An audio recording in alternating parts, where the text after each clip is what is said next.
الحمد لله رب العالمين والصلاة والسلام على النبي الأمين أما بعد.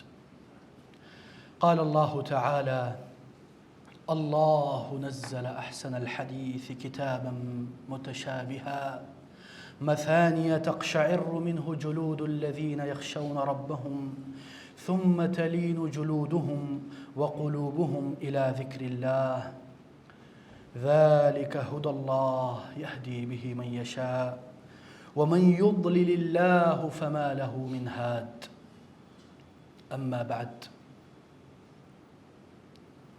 پیارے بھائیوں اور بزرگوں اور دوستوں، السلام علیکم. کیا حال ہے آپ لوگوں کا؟ پہلی بات تو یہ ہے کہ سب سے پہلے اللہ کا شکر. الحمدللہ، اللہ کے فضل سے ہم آج سے یہ نئی سیریز شروع کرنے جا رہے ہیں. تو اللہ تعالیٰ نے ہم سب کو یہاں جمع کیا، کس لیے؟ ہماری کیا نیت ہے؟ یہ سب سے پہلا سوال ہے. اور دوسری بات، جیسے حدیث میں ہے، قال رسول اللہ صلی اللہ علیہ وسلم: من لا یشکر الناس لا یشکر اللہ. جو لوگوں کا شکریہ ادا نہیں کرتا، در حقیقت وہ اللہ کا شکر ادا نہیں کرتا.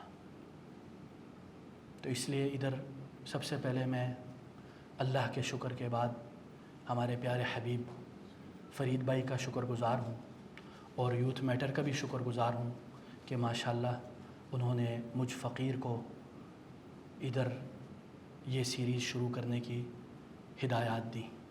دوسری بات، آپ لوگوں کا بھی شکریہ. آپ لوگ تشریف لائیں، آپ لوگ اپنے قیمتی وقت میں سے آپ لوگوں نے اللہ کے لیے ٹائم نکالا، اور یہ بھی اللہ کا کرم ہے. واللہ ہماری کوئی اس میں وہ نہیں ہے. اللہ نے آپ کو اور مجھے توفیق دے کہ ہم ادھر جمع ہو جائیں، تو اس بات پر شکر بجا لانا چاہیے. الحمدللہ والشکر للہ. اور اس پر ہمیں گھمنڈ نہیں ہونا چاہیے.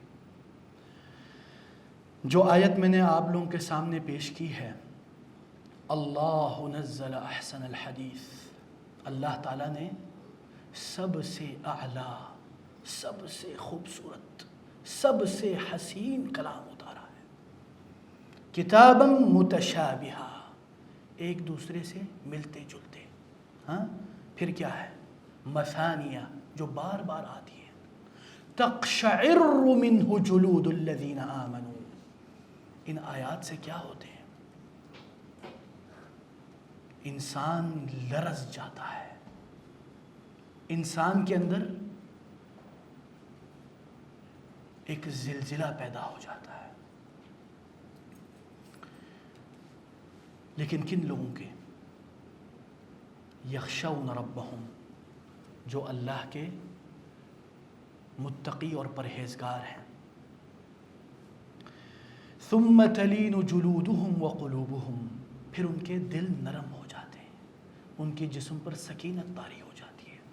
اللہ تعالی ہمیں ان خوش نصیب میں سے بنائے. ذالک ھدی اللہ، یہ اللہ کی ہدایت ہے. یہدی بہ من یشاء، اللہ جس کو چاہتا ہے ہدایت دیتا ہے. ومن یضلل اللہ فما لہ من ہاد، اور جسے اللہ گمراہ کر دیتا ہے نا، پوری دنیا بھی جمع ہو جائے اس کو ہدایت نہیں دے سکتی. تو سب سے پہلا جو سوال ہے ہمارا وہ یہ ہے کہ ہم آج ادھر کیوں جمع ہوئے ہیں. یہ بات ضروری ہے، یعنی یہ بات ذہن نشین کر لینی چاہیے، کیونکہ ہم لوگ نارملی ایک دم شروع کر دیتے ہیں بغیر کسی تمہید، بغیر کسی مقدمے کے. کچھ احباب ہوں گے ادھر جو شاید یعنی اس نیت سے آئے ہوں کہ چند ثواب مل جائیں گے. کچھ احباب ادھر آئے ہیں صرف اور صرف فہم قرآن کے لیے. کچھ احباب آئے ہیں اس لیے کہ میں اس مجالس نورانیہ کے برکات سمیٹ لوں، لیکن اصل سوال یہ ہے کہ قرآن کا مقصد کیا ہے، قرآن کو کس نیت سے ہمیں اس کے اوپر تدبر و تفکر کرنا چاہیے، اور ہم اپنی نیتوں کو ری ٹیون کر لیں، نیتوں کی تصحیح کر لیں کہ آج ہم کیوں ادھر جمع ہوئے ہیں۔ وعلیکم السلام۔ کیا ہم صرف اور صرف نیت کے لیے جمع ہوئے یا ہم برکات سمیٹنے کے لیے جمع ہوئے ہیں؟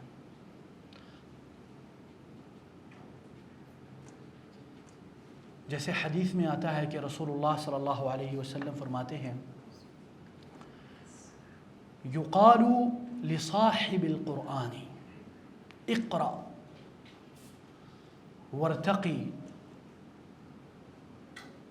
ورتل كما كنت ترتل في الدنيا فإن منزلتك عند آخر آية تقرأها، کہ اے صاحب قرآن، ادھر سوال یہ ہے کہ صاحب قرآن سے کیا مراد ہے؟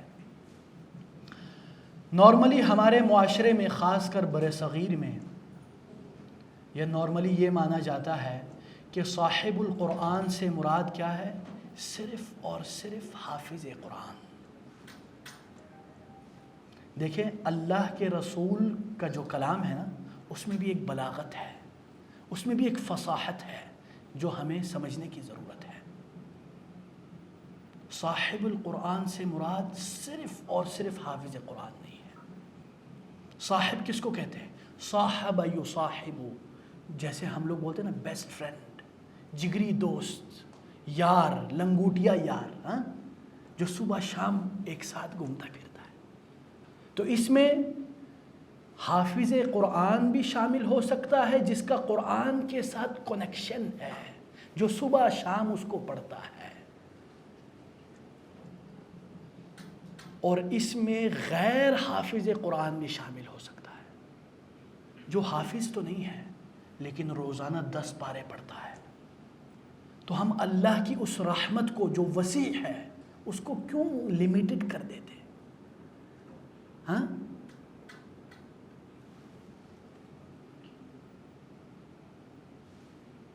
اور نیت ہماری یہ ہونی چاہیے جیسے قرآن میں ہے نا، الف لام میم ذالک الکتاب لا ریب فیہ ھدی للمتقین۔ اس قرآن کو ہم اس نیت سے پڑھیں۔ کس نیت سے؟ کہ یا اللہ، میں اس قرآن کو اپنے لیے بطور ہدایت کے لیے پڑھ رہا ہوں، نصیحت کے لیے۔ اٹس یعنی لائف سٹائل، جیسے آج کل ہم لوگ کہتے ہیں۔ کیونکہ آج کل کیا ہو جاتا ہے، ہم لوگ کبھی کبھی صرف فہم قرآن تک محدود رہ جاتے ہیں۔ ہم سمجھتے ہیں فہم قرآن از ٹول ٹو ہدایت، اٹس ناٹ اے ٹارگٹ۔ فہم قرآن یا نیت ثواب یا نیت برکت، یہ سارے ٹولز ہیں۔ کیوں قرآن کی تلاوت کی ترغیب دی گئی ہے؟ اس کا الٹیمیٹ ٹارگٹ یہ ہے کہ آپ ہدایت پالیں۔ کیونکہ اگر آپ دیکھیں، بعض لوگ کہہ رہا ہوں میں، 3 لائن لگا دیں اس کے نیچے، بعض لوگ سمجھتے ہیں کہ صرف میں نے فہم قرآن کورس کر لیا تو ناؤ آئی ایم ہدایت یافتہ۔ No, it's just a tool to get the guidance of Allah. اور یہ بھی یاد رکھیں، یہ بھی ذہن نشین کریں آپ، یہ کلام اللہ ہے۔ کلام اللہ کیا ہے؟ کلام الملوک ملوک الکلام، کلام الملوک ملوک الکلام، یعنی جو اللہ کا جو کلام ہے نا، یا جو بادشاہوں کا جو کلام ہوتا ہے، وہ باتوں کا بادشاہ ہوتا ہے، وہ کلاموں کا بادشاہ ہوتا ہے، تو بادشاہوں کے بادشاہ کا کلام کیسا ہوگا آپ سوچیں. یہ ذہن میں رکھیں کہ یہ اللہ کا کلام حقیقتاً ہے. ہی said it, انہوں نے کہا ہے. اللہ تعالیٰ نے جل جلالہ وعظیم شانہ انہوں نے حقیقتاً کہا ہے. کما ہوا عقیدۃ اہل السنہ والجماعہ بحرف وصوت, بآواز بلند اللہ نے یہ کہا ہے.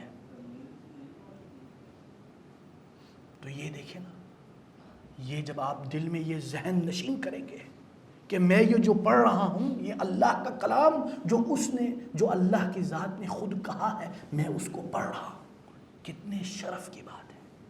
یہ ہمارے ذہن میں استحضار ہونا چاہیے.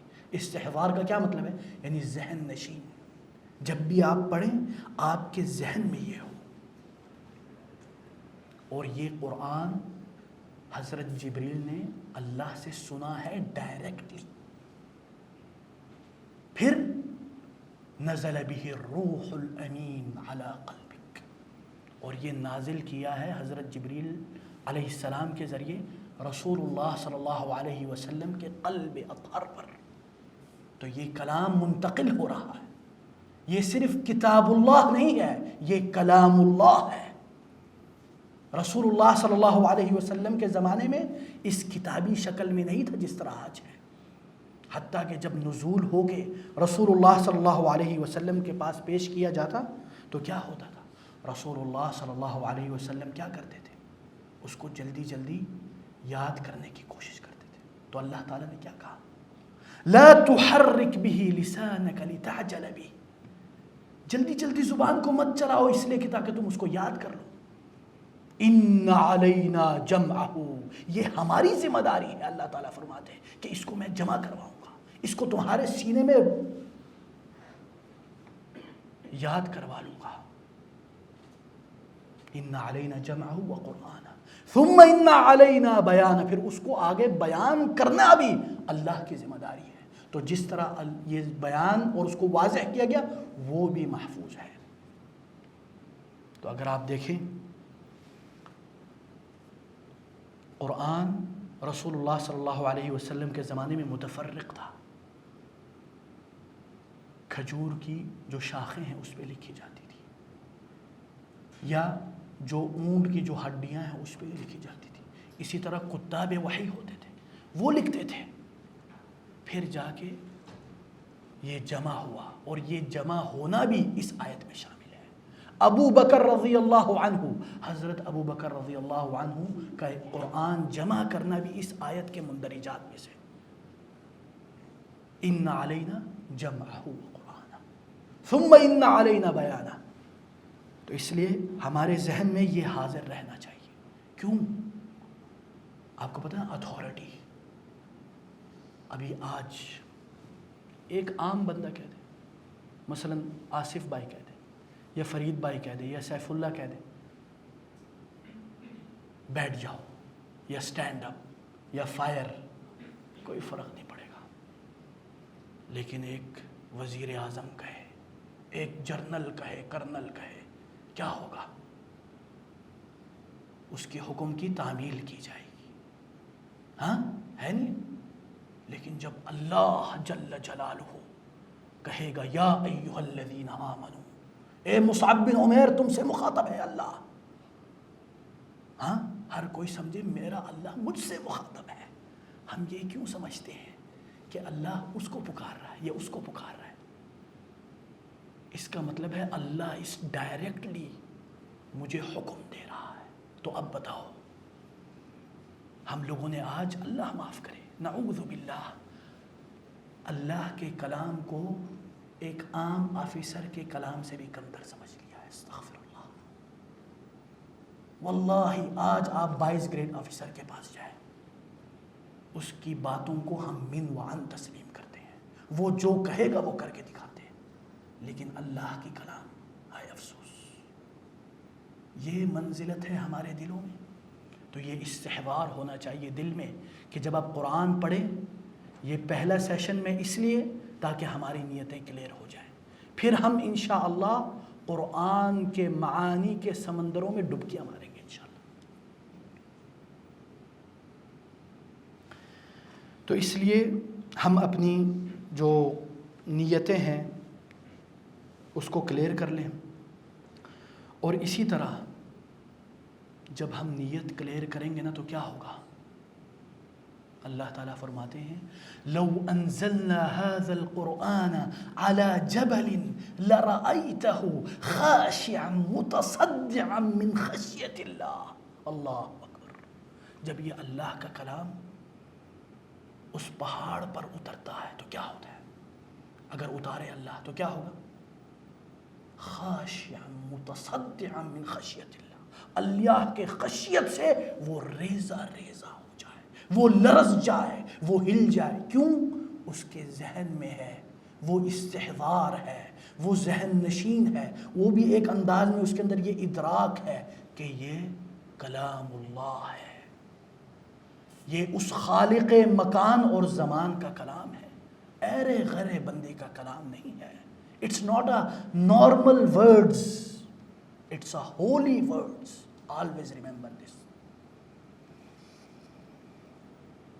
اور اسی طرح ایک اور بات یاد رکھیں، یہ جو جمادات ہیں نا، جمادات، حیوانات، نباتات، قرآنی آیات سے یہ دلیل ملتی ہے کہ یہ بھی اللہ کا ذکر کرتی ہے، اللہ سے ڈرتی ہے۔ جیسے کہ اللہ تعالیٰ فرماتے ہیں الم تر ان اللہ یسبح له من فی السماوات والارض، کیا تم کو نظر نہیں آتا کہ زمین و آسمان میں جو کچھ بھی ہے وہ اللہ کی تسبیح بیان کرتا ہے، اللہ کی پاکی بیان کرتا ہے، لیکن مسئلہ کیا ہے؟ ہمیں ان کی تسبیح سنائی نہیں دیتی، ہمیں سمجھ نہیں آتی،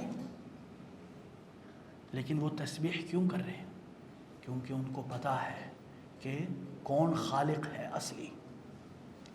اور اسی طرح جب یہ ہمارے ذہن میں ہوگا نا، اللہ کی قسم ہمارے دل بھی لرز جائیں گے، اور جب ہمارا دل لرز جائے نا، وہی ہے ابتدائے زندگی حقیقی۔ جب ہمارا دل لرز جائے، جس طرح وہ پہاڑ لرز جائے یا پہاڑ ہل کے ریزہ ریزہ ہو جائے، اس طرح جب ہماری حالات ہوں گی تو پھر ہم ہر وقت ہر لمحہ اللہ کا ذکر کریں گے، جس طرح جمادات اور حیوانات کرتے ہیں۔ اور اسی طرح یہ بھی یاد رکھیں کہ قرآن، جیسے اللہ تعالیٰ فرماتے ہیں وَلَقَدْ يَسَّرْنَا الْقُرْآنَ لِلذِّكْرِ فَهَلْ مِن مُدَّكِرٍ، ہم نے قرآن آسان کیا ہے کس کے لیے؟ جو مرید ہے کس چیز کا؟ کہ وہ نصیحت حاصل کر لے، وہ ہدایت حاصل کر لے۔ دوسری حدیث میں کیا ہے؟ انا عند ظن عبدی بی، میں اپنے بندے کے گمان کے مطابق ہوں۔ تو جو قرآن کو صرف اور صرف ہدایت کے نیت سے نہیں پڑھتا، بہت کم ایسا ہوتا ہے کہ اس کو ہدایت ملتی ہے۔ صرف اگر میں آپ کو بتاؤں، مثلا کتنے مستشرقین اورینٹلسٹ فہم قرآن، فہم حدیث کے اندر غوطہ زن ہوئے، بلکہ حدیث پہ انہوں نے کتابیں بھی لکھی، لیکن کیا انہوں نے ہدایت پائی؟ ان میں سے بہت کم جن کا ارادہ ہدایت تھا، اللہ نے ان کو ہدایت دی۔ اور اسی طرح اگر آپ نیو مسلمز کی بارے میں پڑھیں، جو قرآن کی وجہ سے اسلام کی طرف میں آئے ہیں، ان کا کیا کہنا ہے کہ میں نے جب قرآن کو بطور ہدایت پڑھنا شروع کیا تو الحمدللہ اللہ نے مجھے ہدایت دے دی۔ تو میرے پیارے بھائیوں، یہ باتیں ذہن میں رکھیں۔ اور ایک اور بات جو ہے، القرآن لا تنقضی عجائبہ ولا تنتہی اسرارہ۔ اللہ اکبر۔ قرآن کے عجائبات، قرآن کے اسرار اور رموز لا انتہا ہے، ان لمیٹڈ ہے۔ اور قرآن علوم کا خزانہ ہے، علوم کا خزانہ ہے، لیکن مقصد قرآن علوم کا خزانہ ہونا نہیں ہے۔ اس میں آپ کو مختلف علوم کی کچھ نہ کچھ مل جائیں گے، لیکن Quran is not a book of physics, Quran is not a book of science. Yes, you will get some of it in it, but it's not a book of science. Always remember this. It's book of guidance. اور اسی طرح جب یہ ہمارے ذہن میں رہیں گی تو اس سے یہ فائدہ ہوگا کہ ہم قرآن سے کما حقہ استفادہ کر پائیں گے. ورنہ آپ کو پتہ ہے آج کل کچھ لوگ قرآن کیا کرتے ہیں، بعض سائنس کے جو چیزیں ہیں، سائنٹیفک چیزیں ہیں، اس کے لیے قرآن کو استعمال کرتے ہیں. قرآن پر سائنٹیفک اپروچ رکھتے ہیں. سائنس کا بھی آپ لوگوں کو پتہ ہے، سائنس میں تھیوریز کتنی بدلتی رہتی ہے، ہاں؟ اور سائنس کا کرائٹیریا ہے ہی نہیں ریلیجن میں. اگر آپ فلسفی آف سائنس پڑھے تو یہ جو ایک کوشش ہے نا، یہ مناسب نہیں ہے. سائنس کو آپ ایز اے پرائمری یا سیکنڈری پروف بھی قرآن کے ساتھ نہیں کھڑا کر سکتے. اس میں کوئی شک نہیں، تدبر تفکر کر سکتے ہیں، سائنس کی چیزوں سے سائنس کی دنیا میں فائدہ اٹھائیں. لیکن قرآن کیا ہے؟ بک آف ہدایہ، ناٹ بک آف سائنس. اس میں ہمارا سائنٹزم والا اپروچ نہیں ہونا چاہیے. رانا بھائی آپ بیٹھ جائیں، بارک اللہ فیک. اور اسی طرح اس لیے ہر وقت یہ گمان رکھیں کہ میں ہدایت کے لیے آیا ہوں یا اللہ. پھر کیا ہوگا؟ پھر واللہ حقیقتاً in reality angels will come to you. You don't believe؟ آپ کو یقین نہیں ہو رہا؟ حدیث ہے، صحیح حدیث، موسٹ آتھینٹک حدیث صحیح بخاری کی کہ اسید بن حضیر رضی اللہ عنہ ایک رات سورہ بقرہ پڑھنے لگے. ساتھ میں ان کا بیٹا ہے یحییٰ اور اس کے سائیڈ پہ ہے ان کا گھوڑا. جب وہ پڑھنے لگے تو گھوڑا بدکنے لگا، ہلنے لگا، ایسا لگا جیسے گھوڑا کیا دیکھ رہا ہے پتہ نہیں. تو حضرت اسید رضی اللہ عنہ کہتے میں نے قرات تھوڑی روک لی تو وہ بدکنا اس کا کم ہو گیا. پھر میں نے دوبارہ شروع کی تو وہ پھر بدکنے لگ گیا، پھر ہلنے لگ گیا، حتیٰ کہ مجھے یہ خوف آیا کہیں وہ میرے بیٹے یحییٰ کو کچل نہ دے. تو میں نے جلدی قرات ختم کی. کیا کہتے ہیں؟ پھر جب میں نے اوپر دیکھا تو کیا نظر آیا ان کو نظر آیا ایک نورانی چھتری جیسی چیز جو ان سے دور ہوتی جا رہی تھی. جب صبح ہوئی تو رسول اللہ صلی اللہ علیہ وسلم کے پاس آئے اور کہا یا رسول اللہ اس طرح واقعہ ہوا ہے. تو رسول اللہ صلی اللہ علیہ وسلم نے کیا کہا؟ اسید کاش تم اس کو جاری رکھتے، اور اگر تم اس کو جاری رکھتے فجر تک تو صبح تک یہ لوگ بھی ان فرشتوں کو دیکھ لیتے.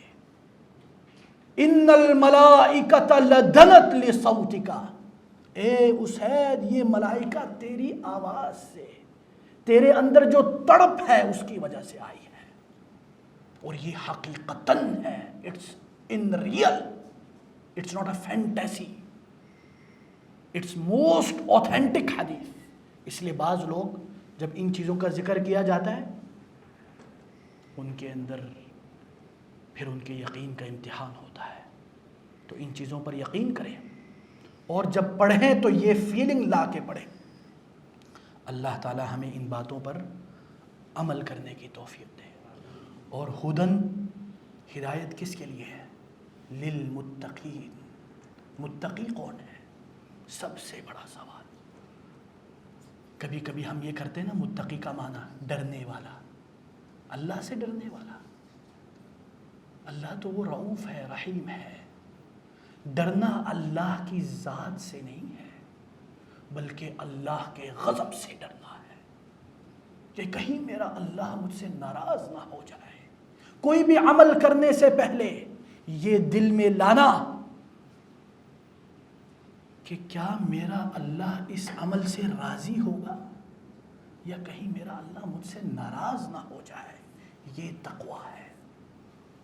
تو میرے پیارے بھائیوں، یہ احساس کہ اللہ کی رضامندی کا حصول اور اللہ کے غضب سے ڈر، یہ تقویٰ ہے۔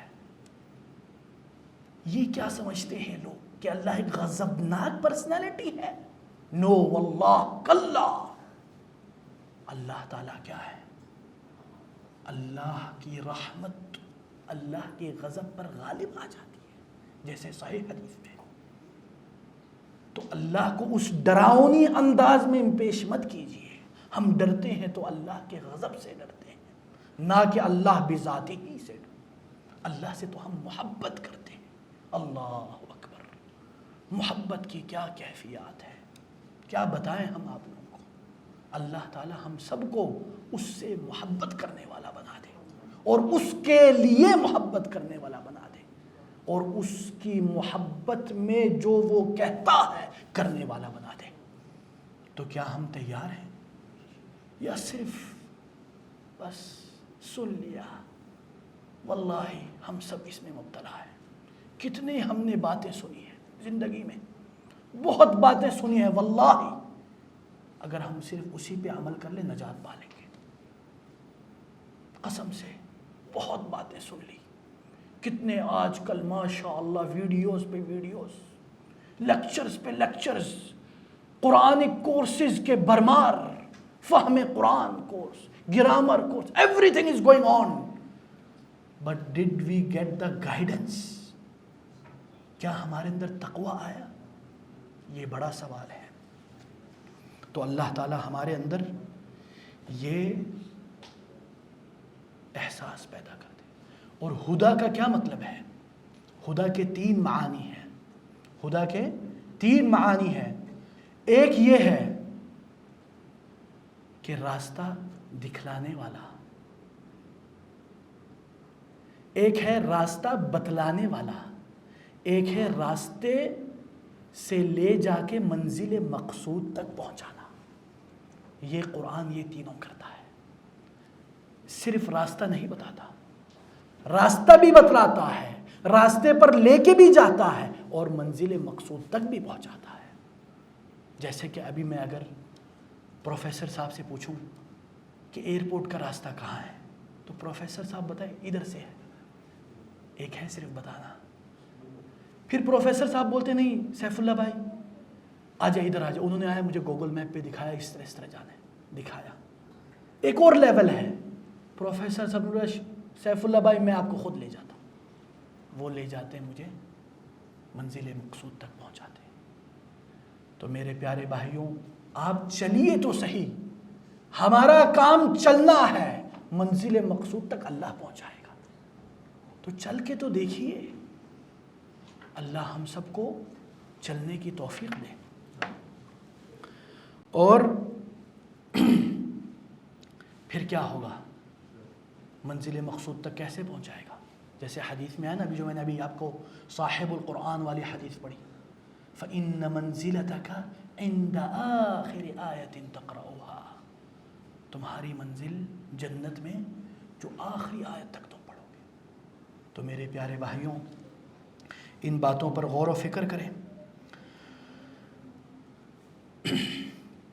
اور اگر ہم اس پر غور و فکر کریں تو آپ کو صرف منزل مقصود تک نہیں، بلکہ آپ کو اللہ بصیرت اور بصارت عطا کر دے گا، آپ کو حق اور باطل میں تفریق کا بتا دے گا۔ وہ کیسے؟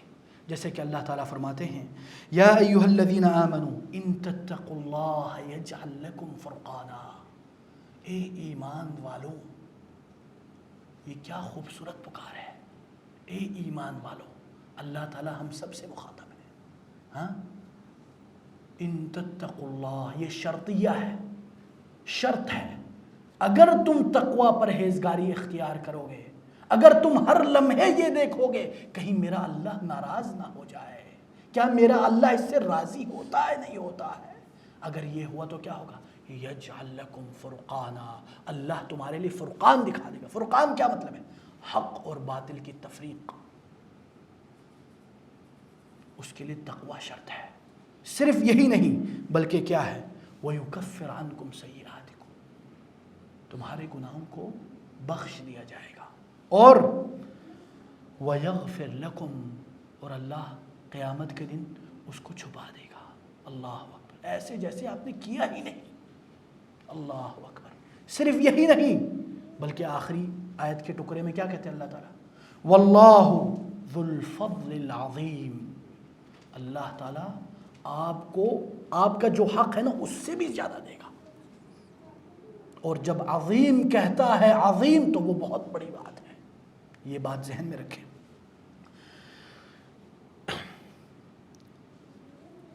اور اس کے بعد میں آپ لوگوں کو ایک اور آخر میں جو بات ہے وہ یہ کہنا چاہتا ہوں کہ ہم سب آج اپنی نیتیں درست کر لیں کہ یا اللہ میں اس مجلس میں آ رہا ہوں صرف اور صرف تیری رضامندی کے لیے اور تیرے غضب سے بچنے کے لیے، اور میں تاکہ ہدایت یافتہ ہو جاؤں۔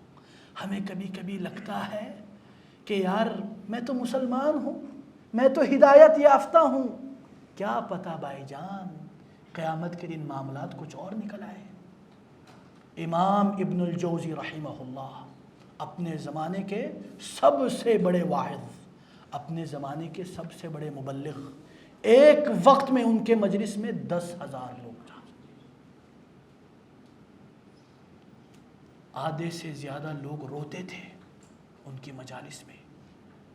رونے کے بعد وہ کیا کہتے تھے کہ اے میرے پیارے بھائیوں، اگر تم لوگ جنت میں جاؤ اور مجھ کو نہ پاؤ تو اللہ سے کہہ دینا اے اللہ ہمارا وہ بندہ تیری یاد دلاتا تھا، آج نظر نہیں آ رہا یا اللہ۔ تو ہمیں وہ بڑے بڑے علماء یہ کہتے تھے تو ہم کس کھیت کی مولی ہیں؟ ہم یہ کیوں سمجھتے ہیں کہ وی آر کنفرم جنتی؟ ہاں صحیح بات ہے واللہ۔ تو اللہ تعالی ہمیں اس بات پر بھی غور و فکر کرنے کی توفیق دے۔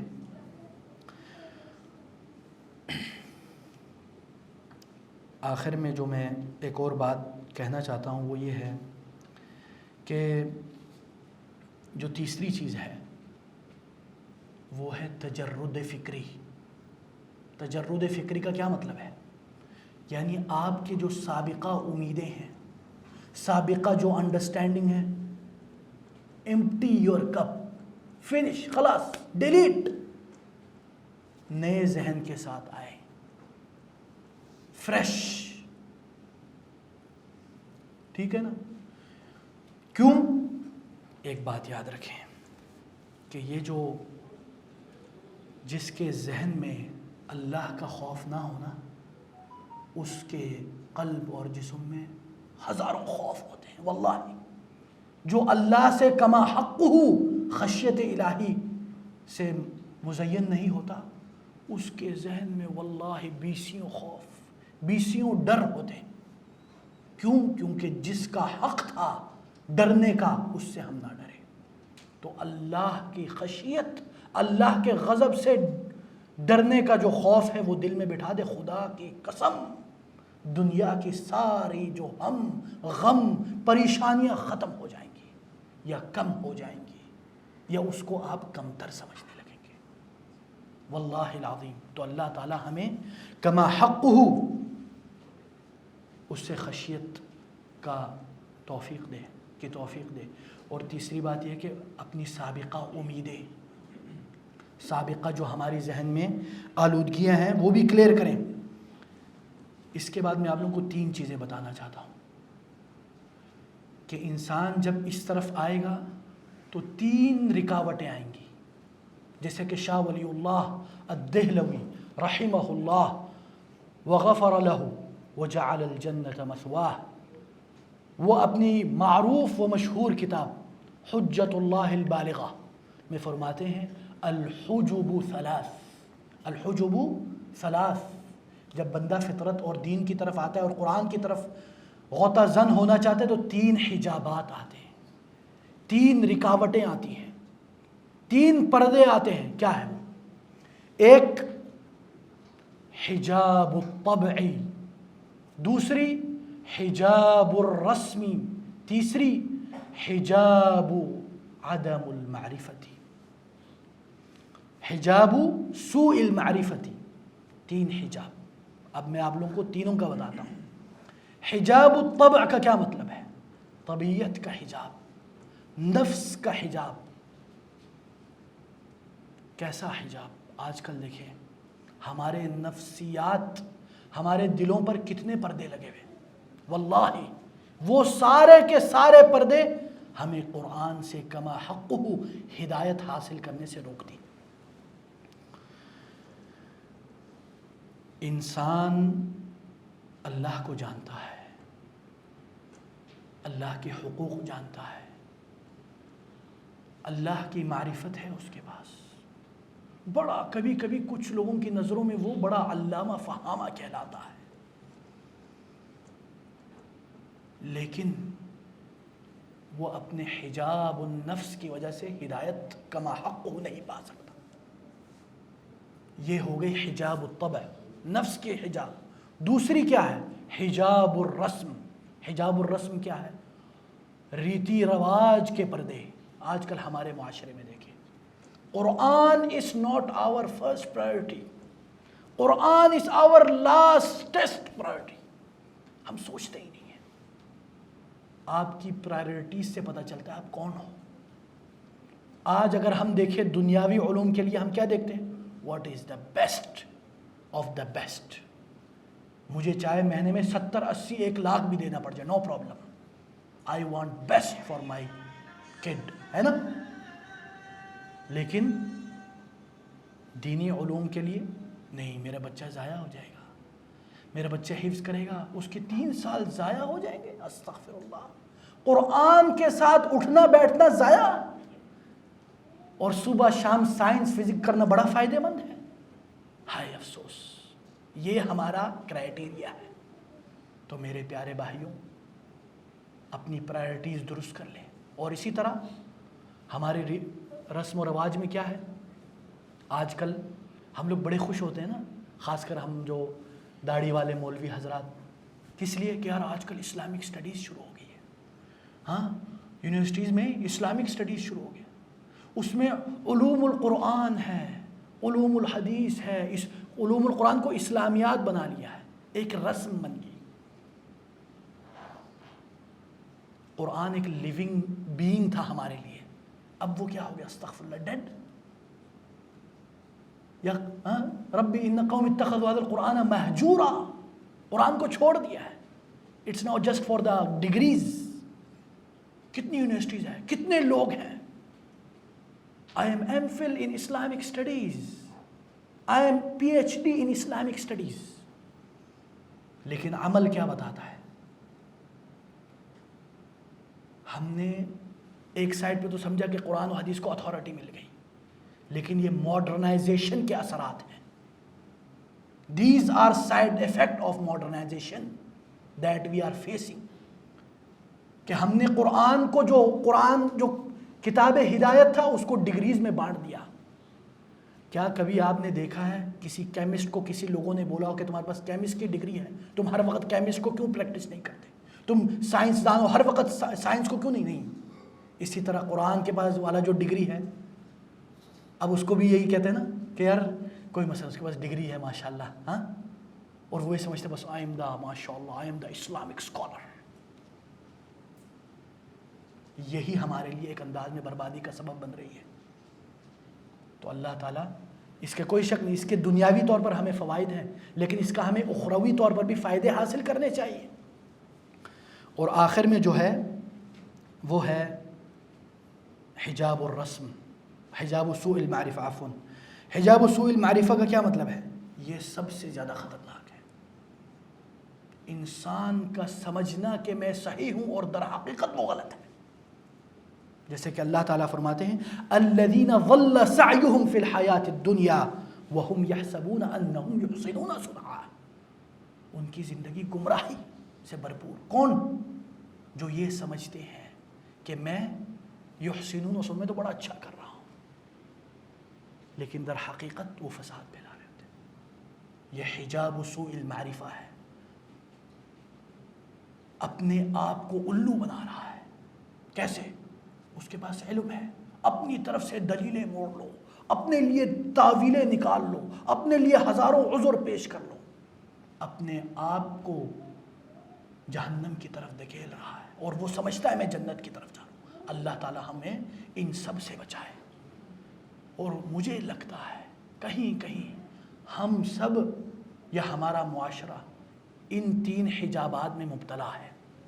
اللہ تعالی ہمیں ان سب سے نکالے۔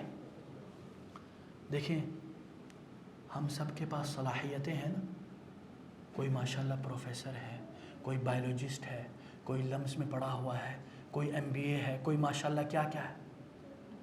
کبھی کبھی یہ گھمنڈ کہ ہمارے پاس صلاحیتیں یہی مروا دیتی ہیں۔ آخری جو میں نقطہ آپ لوگوں کو پیش کرتا ہوں اور اسی پہ اختتام کرتا ہوں، کیونکہ آپ لوگوں کا وقت قیمتی ہے، اللہ خیر کرے۔ آخری جو چیز، جب ہم قرآن پڑھتے وقت ہمارے دل میں ایک شعور ہونا چاہیے، ایک احساس، کس چیز کا؟ فقیری کا۔ فقیری کا احساس ہونا چاہیے۔ کیا مطلب ہے فقیری کا احساس؟ کہ یا اللہ میں تیرا محتاج ہوں، میں کچھ بھی نہیں ہوں، میں تو خاک ہوں، میں تو ہیچ ہوں، میں تو نیچ ہوں، میں تو منی یمنا سے بنا ہوا ہوں۔ یہ آپ کے دل میں ہونا چاہیے۔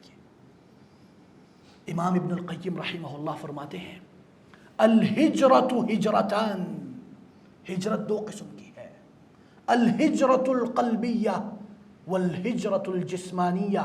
آصف بھائی، الہجرت القلبیہ کا کیا مطلب ہے؟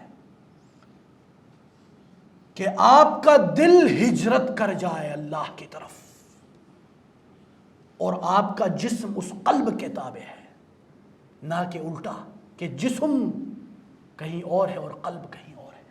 اور امام ابن القیم کیا کہتے ہیں؟ هذه الہجرت واجبۃ علی کل مسلم، یہ ہجرت قلبیہ ہر مسلمان پر فرض ہے۔ مصنف بھائی، ہاں،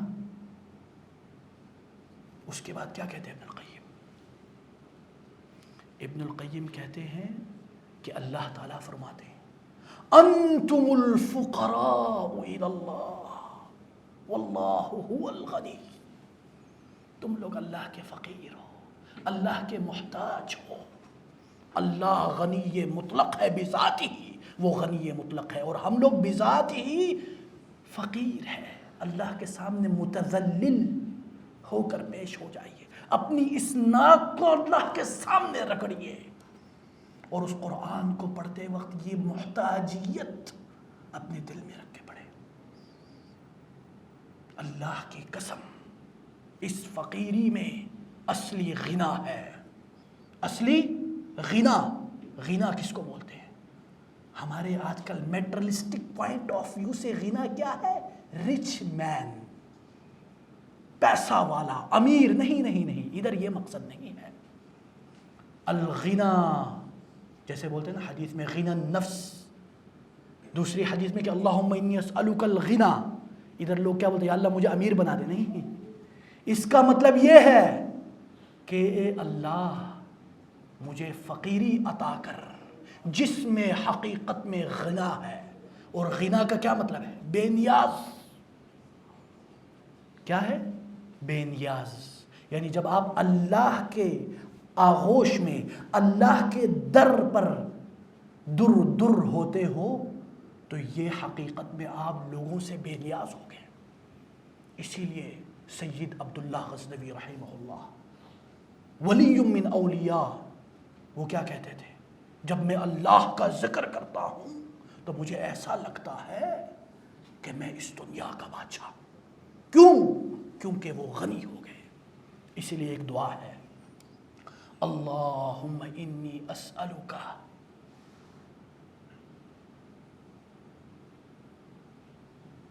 الہجرت القلبیہ، اے اللہ میں قلبی ہجرت کا طلبگار ہوں، بالفقر المحمدی، محمد صلی اللہ علیہ وسلم کے نقش قدم پر چلتے ہوئے وہ فقیری جس کو یہ پیش کیا گیا کہ تم اگر بادشاہ بننے چاہتے ہو تو ابھی تمہیں پیش کر دیا جائے گا، لیکن میرے اللہ کے نبی نے کیا کہا؟ بل عبد، بلکہ میں غلام، عبد ہوں، I am a slave of اللہ۔ یہ ذہن میں رکھیں آپ لوگ. اور سلیو میں آپ ویسٹرن آئیڈیالوجی کو ہٹا دیں. اللہم انی اسألک الہجرت القلبیہ بالفقر المحمدی.